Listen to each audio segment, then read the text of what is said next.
तुम्ही पाहत आहात कबीर न्यूज नेटवर्क त्र्यंबकेश्वर।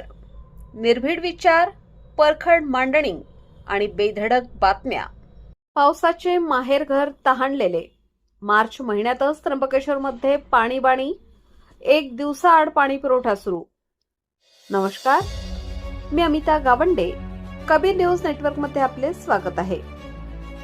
पावसाचे माहेरघर असलेल्या त्र्यंबकेश्वर नगरीत उन्हाळ्याची आत्ताशी कुठे सुरुवात झाली आहे आणि लगेच पाणी टंचाईची भीषण परिस्थिती निर्माण झाली आहे। प्रशासनाला दरवर्षी होणाऱ्या या समस्येवर अद्यापही कायमस्वरूपी तोडगा काढता आलेला नाही।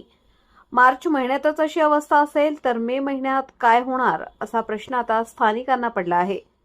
त्र्यंबक शहराला पाणी पुरवठा करणाऱ्या अहिल्या धरणातील पाणीसाठा कमी झाल्याने नगर परिषदेने आता एक दिवसाआड पाणी पुरवठा करण्याचा निर्णय घेतला आहे।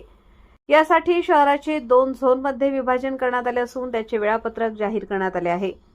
झोन क्रमांक 1 19 मार्च 2026 रोजीचा पाणी पुरवठा सकाळी 6 ते 6:45 कोथे गल्ली, गोकुळदास लेन, गायधनी गल्ली, कडलक गल्ली, बल्लाळेश्वर मंदिर परिसर, नरहरी मंदिर परिसर, इंदिरानगर, चौकी माथा मागील भाग सकाळी 6:45 ते 7:30 वाजेपर्यंत, जुना चौकी माथा परिसर सकाळी 7 ते 7:45 मेन रोड, पाटील गल्ली, तेली गल्ली, डॉक्टर बाबासाहेब आंबेडकर नगर, कैलास राजा नगर, पोस्ट गल्ली, एसटी स्टँड परिसर, कामगार चाळ, गाडगे बाबा लेन, भांगरे गल्ली, गुरु गंगेश्वर धाम सकाळी 8 ते 8:45, तलाठी कॉलनी, दोबाडवाडी आणि महादेव मंदिर मागील परिसर सकाळी 8:30 ते 9:15, सितारा हॉटेल मागील परिसर सकाळी 6 ते 6:45,